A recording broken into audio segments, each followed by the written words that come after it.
Hello दोस्तों, आप सभी का स्वागत है अंदाज स्टडी पर। आज हम हिंदी के महत्वपूर्ण टॉपिक समाज से महत्वपूर्ण 10 प्रश्नों का टेस्ट देंगे। सौमित्र, वीडियो स्टार्ट करते हैं। सौमित्र, हमारा पहला प्रश्न है, निम्नलिखित में से जलमग्न शब्द में कौन सा समास होगा? निम्नलिखित में से जलमग्न शब्द में कौन सा समास होगा? सो इसका सही जो उत्तर हो जाएगा वह सी ऑप्शन राइट हो जाएगा, तत्पुरुष समास। तत्पुरुष समास का उदाहरण है जलमग्न। आप इसे जब विग्रह करेंगे तो यह विग्रह में जल से मग्न, जल से मग्न, यहाँ पास कारक चिन्ह से जो है यह कारक है, तो आप इसे ध्यान में रखेंगे। जैसे अपादान से, अपादान से, तो यहाँ पास कारक चिन्ह से था, तो वही यहाँ पास प्रयोग हुआ है जल से मग्न, यहाँ पास कारक चिन्ह है ये। तो तत्पुरुष समास में हमेशा कारक चिन्ह का प्रयोग हुआ होता है, आप इसे ध्यान में रखेंगे। तत्पुरुष समास में कारक का हमेशा प्रयोग हुआ होता है, और कारक चिन्ह वही होते हैं जैसे कि कर्ता ने कर्म को करण से द्वारा संप्रदान के लिए, अपादान से संबंध का की के, और अधिकरण में पर। तो यहाँ पास हिंदी में जो समास विग्रह करते समय कारक होते हैं वह 6 होते हैं, और वहीं पास संस्कृत में समास विग्रह करते समय जो कारक का प्रयोग होता है वह 8 हो जाते हैं। वहाँ पास 2 और जुड़ जाते हैं, जैसे संबोधक, हे, अरे, ये वाले सब जुड़ जाते हैं, तो आप इसे ध्यान में रखेंगे।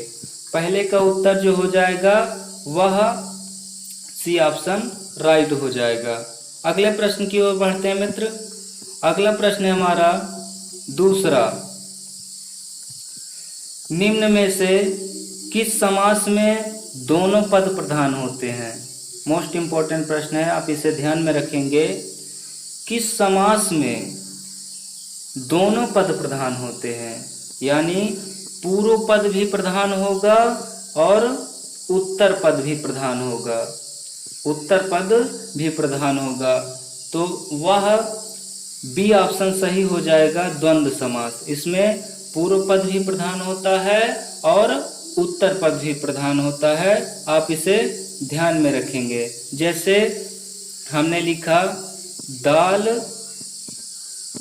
रोटी, दाल रोटी लिखा, तो इसमें दाल भी प्रधान है और रोटी भी प्रधान है, आप इसे ध्यान में रखेंगे। द्वंद्व समास में क्या होता है कि हमेशा ये डैश जो लगा हुआ है इसका हमेशा विग्रह करते समय और में परिवर्तन हो जाता है। जैसे विग्रह करें तो इसका दाल रोटी का हम विग्रह करते हैं तो दाल और रोटी, यहाँ पास दाल और रोटी, ये जो डैश लगा हुआ है इसका और में परिवर्तन हो जाता है। आप इसे ध्यान में रखेंगे कि जिस भी शब्द में ये डैश लगा होगा वह द्वंद्व समास का उदाहरण हो जाएगा। जैसे दाल डैश रोटी, यानी दाल जो है वह डैश करके रोटी लिखा हुआ है, तो आप इसे जब विग्रह करेंगे तो दाल और रोटी हो जाएगा, यानी डैश के स्थान पे और का प्रयोग हो जाता है, आप इसे ध्यान में रखेंगे। अगले प्रश्न की ओर बढ़ते हैं मित्र। अगला प्रश्न है हमारा तीसरा, ये आ गया उदाहरण द्वंद्व समास का, आप इसे ध्यान में रखेंगे। जैसे दाल रोटी में कौन सा समास होगा? दाल रोटी में कौन सा समास होगा? अभी बताया था कि ये डैश लगा हुआ है बीच में, तो आप इसे ध्यान में रखेंगे कि ये ऑप्शन सही हो जाएगा, द्वंद्व समास का उदाहरण है दाल डैश रोटी। तो ये डैश जो लगा हुआ है इसका और में परिवर्तन हो जाएगा। जैसे दाल और रोटी, तो यहाँ पास कहीं भी डैश लगा हो दो शब्दों के बीच में वह द्वंद्व समास का उदाहरण हो जाएगा। जैसे माता माता पिता, माता डैश लगाते हैं और पिता, तो यहाँ पास डैश लगा हुआ है, तो इसका जब समास विग्रह करेंगे तो इसका और में परिवर्तन हो जाएगा, माता और पिता हो जाएगा। आप इसे ध्यान में रखेंगे। अगले प्रश्न की ओर बढ़ते हैं मित्र। अगला प्रश्न है हमारा चौथा, इंपॉर्टेंट प्रश्न है, यथाशीघ्र शब्द में कौन सा समास होगा? यथाशीघ्र शब्द में कौन सा समास होगा, इसका उत्तर बताएं। मोस्ट इम्पोर्टेंट प्रश्न है ये। इसका जो सही उत्तर हो जाएगा वह अव्ययी भाव समास हो जाएगा। बी ऑप्शन राइट हो जाएगा, अव्ययी भाव समास। अव्ययी भाव समास में क्या होता है कि हमेशा विग्रह करते समय या जिस भी शब्द में यथा लगा होगा, अति लगा होगा, प्रति लगा होगा, अनु लगा होगा, आ लगा होगा, यह सभी उपसर्ग हैं। जिस भी शब्द में यह उपसर्ग लगे होंगे वह अव्ययी भाव समास का उदाहरण हो जाता है। आप इसे ध्यान में रखेंगे। जैसे यथा, यहाँ पास देखें यथा लगा हुआ है प्रश्न वाले में। यथा शीघ्र शब्द में कौन सा समास है? तो अव्ययी भाव समास। जिस भी शब्द में, जैसे प्रति, प्रतिदिन, प्रतिदिन, यह उपसर्ग हो जाएगा, यह उपसर्ग हो जाएगा और यह दिन जो हो जाएगा यह प्रत्यय हो जाएगा। आप इसे ध्यान में रखेंगे। तो यह उपसर्ग हो गया। तो जिस भी शब्द में, यानी प्रतिदिन, यह शब्द हो गया पूरा प्रतिदिन। अब इसमें उपसर्ग से क्या बना है? प्रति, प्रति उपसर्ग लगा है। तो आप इसे ध्यान में रखेंगे कि जिस भी शब्द में, जैसे प्रतिदिन, यथाशक्ति, यथारुचि, यहाँ पास यथा का प्रयोग हुआ है। तो ऑप्शन में क्या बताया था कि जिस भी शब्द में यथा, अति, प्रति, अनु, आ, यथो, ये सब उपसर्ग लगे हों वह अव्ययी भाव समास का उदाहरण होगा। आप इसे ध्यान में रखेंगे। आगे बढ़ते हैं मित्र। अगले प्रश्न की ओर आते हैं। पांचवा प्रश्न है हमारा, पीताम्बर शब्द में कौन सा समास होगा? पीताम्बर शब्द में कौन सा समास होगा? आप इसे ध्यान में रखेंगे कि पीताम्बर, यहाँ पास पीताम्बर शब्द में कौन सा समास होगा? तो इसका सही जो उत्तर हो जाएगा वह सी ऑप्शन राइट हो जाएगा। आप इसे ध्यान में रखेंगे, कर्मधारय समास हो जाएगा। अब इसे पीताम्बर का विग्रह करेंगे तो क्या होगा? पीला है वस्त्र जिसका, पीला है वस्त्र, पीला है वस्त्र जिसका, तो वो क्या हो जाएंगे? श्री कृष्ण हो जाएंगे। श्री कृष्ण का जो वस्त्र है वह पीला है। तो यहाँ पास श्री कृष्ण आया। तो आप इसे ध्यान में रखेंगे कि पीताम्बर, पीताम्बर में पीला है वस्त्र जिसका, तो आप इसे ध्यान में रखेंगे। श्री कृष्ण हो जाएंगे विग्रह करते समय और पीताम्बर में कर्मधारय समास होगा। आगे बढ़ते हैं मित्र। अगला प्रश्न है हमारा छठवां, रसोई घर में कौन सा समास होगा? रसोई घर में कौन सा समास होगा? तो इसका सही जो उत्तर हो जाएगा ये ऑप्शन राइट हो जाएगा। हमने पहले क्या बताया था कि तत्पुरुष समास में क्या होता है कि हमेशा कारक का प्रयोग हुआ होता है, कारक का प्रयोग हुआ होता है। जैसे कि अब रसोई घर को हम विग्रह करेंगे तो रसोई के लिए घर, यानी रसोई के लिए घर, तो यहाँ पास के का प्रयोग हुआ है, कारक लगा हुआ है। जैसे हमने बताया था कि संबंध कारक में क्या होता है कि संबंध कारक में का, के प्रयोग में आएंगे वहाँ पास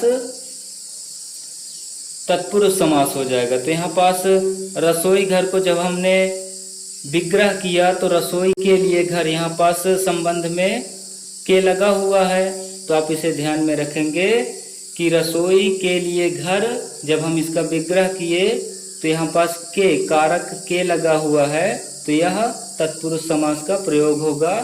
आप इसे ध्यान में रखेंगे, यह तत्पुरुष समास का उदाहरण होगा। आगे बढ़ते हैं मित्र अगले प्रश्न की ओर। अगला प्रश्न है हमारा 7वां। समास का शाब्दिक अर्थ क्या है? मोस्ट इम्पोर्टेंट प्रश्न है, कई बार एग्जाम में सीधे सीधे पूछ लिया जाता है कि समास का शाब्दिक अर्थ क्या होता है। तो आप इसे ध्यान में रखेंगे कि समास का जो शाब्दिक अर्थ होता है वह संक्षेप हो जाता है। सी ऑप्शन राइट हो जाएगा। संक्षेप या संक्षेपीकरण, संक्षेप या संक्षेपीकरण, संक्षेप या संक्षेपीकरण समास का शाब्दिक अर्थ हो जाता है। आप इसे ध्यान में रखेंगे। अगले प्रश्न की ओर बढ़ते हैं मित्र। अगला प्रश्न है हमारा 8वां। निम्न में से चौराहा शब्द में कौन सा समास होगा? मोस्ट इम्पोर्टेंट प्रश्न है। चौराहा, निम्न में से चौराहा शब्द में कौन सा समास होगा? तो इसका सही जो उत्तर हो जाएगा वह डी ऑप्शन राइट हो जाएगा, द्विगु समास। द्विगु समास में क्या होता है कि पहला यानी जो पहला शब्द होगा वह संख्यावाची होगा, जो पहला शब्द होगा वह संख्यावाची होगा। अब जैसे चौराहा को हम विग्रह करें तो 4 राहों का समूह, यानी 4 राहों का समूह, जहाँ पास 4 रास्ते होते हैं उन्हें ही तो चौराहा कहते हैं। तो आप इसे ध्यान में रखेंगे। तो इसका पहला जो शब्द आया 4, पहला जो शब्द आया वह संख्यावाची है, यानी 4, यह संख्यावाची है, 4 राहों का समूह। तो जहाँ पास चौराहा होता है उसे ही तो 4 राहों का समूह बोला जाता है। तो आप इसे ध्यान में रखेंगे कि जिस भी शब्द में समास विग्रह करते समय संख्यावाची, पहला शब्द संख्यावाची मिले वह द्विगु समास का उदाहरण हो जाता है। आप इसे ध्यान में रखेंगे। जैसे चौराहा है तो यह द्विगु समास का उदाहरण हो जाएगा। डी ऑप्शन राइट हो जाएगा। अगले प्रश्न की ओर बढ़ते हैं मित्र। अगला प्रश्न है हमारा 9वां। मोस्ट इम्पोर्टेंट प्रश्न है, समास के भेद कितने हैं, यानी समास के कितने भेद हैं? तो इसका सही जो उत्तर हो जाएगा वह सी ऑप्शन राइट हो जाएगा, यानी 4। सी ऑप्शन राइट हो जाएगा। यहाँ पास सी के बजाय 4 लिख दिया गया है, तो सी ऑप्शन राइट हो जाएगा। आप इसे ध्यान में रखेंगे। कौन कौन से? तो समास के जो भेद होते हैं वह अव्ययी भाव समास, तत्पुरुष समास और बहुव्रीहि समास, द्वंद्व समास, ये इनके प्रकार हो जाते हैं समास के। तो हिंदी में समास के जो भेद होते हैं वह 4 होते हैं, यानी हिंदी में समास के जो भेद होते हैं वह, हिंदी में जो समास के भेद होते हैं, हिंदी में समास के भेद जो होते हैं वह 4 हो जाते हैं। वहीं पास संस्कृत में 6 हो जाते हैं, क्योंकि हिंदी में क्या है कि तत्पुरुष समास के प्रकार हो जाते हैं द्विगु समास और कर्मधारय समास। द्विगु समास, कर्मधारय समास, यह तत्पुरुष समास के यहाँ पास प्रकार हो जाते हैं। और संस्कृत में क्या होता है कि संस्कृत में यह अलग हो जाते हैं, यानी द्विगु कर्मधारय जो होते हैं यह अलग अलग प्रकार हो जाते हैं। तो संस्कृत में 6 प्रकार हो जाते हैं। आप इसे ध्यान में रखेंगे कि हिंदी में पूछे कि समास के कितने भेद हैं तो 4 हैं। संस्कृत में अगर पूछे तो 6 हो जाते हैं, वहाँ पास द्विगु और कर्मधारय अलग अलग हो जाते हैं। आगे बढ़ते हैं मित्र अगले प्रश्न की ओर। इस वीडियो का यह अंतिम प्रश्न है, इम्पोर्टेंट है, आप इसे ध्यान में रखेंगे। 10वां प्रश्न है, माता पिता में कौन सा समास होगा। हमने इसके पहले क्या बताया था कि जिस भी दो शब्दों के बीच डैश लगा होगा वह द्वंद्व समास का उदाहरण होगा। तो इसका सही उत्तर सी हो जाएगा, माता पिता में द्वंद्व समास होगा। यहाँ पास डैश का और में प्रयोग होगा, यह द्वंद्व समास का उदाहरण हो जाएगा। जैसे इसका माता पिता का हम विग्रह करें तो माता और पिता हो जाएगा, माता और पिता हो जाएगा। तो यहाँ पास डैश का प्रयोग और में होता है, तो जिन दो शब्दों के बीच में डैश लगा होगा वह द्वंद्व समास का उदाहरण होगा। सो मित्र, आशा करते हैं कि यह वीडियो आपको अच्छा लगा होगा। अगर अच्छा लगा है तो वीडियो को लाइक करिएगा और चैनल को सब्सक्राइब कर लीजिएगा और बेल आइकन को प्रेस कर लीजिएगा, ताकि जब भी हम वीडियो अपलोड करें तो आप तक नोटिफिकेशन तुरंत पहुंचे। सो मित्र, फिर मिलते हैं अगले वीडियो में, तब तक के लिए धन्यवाद।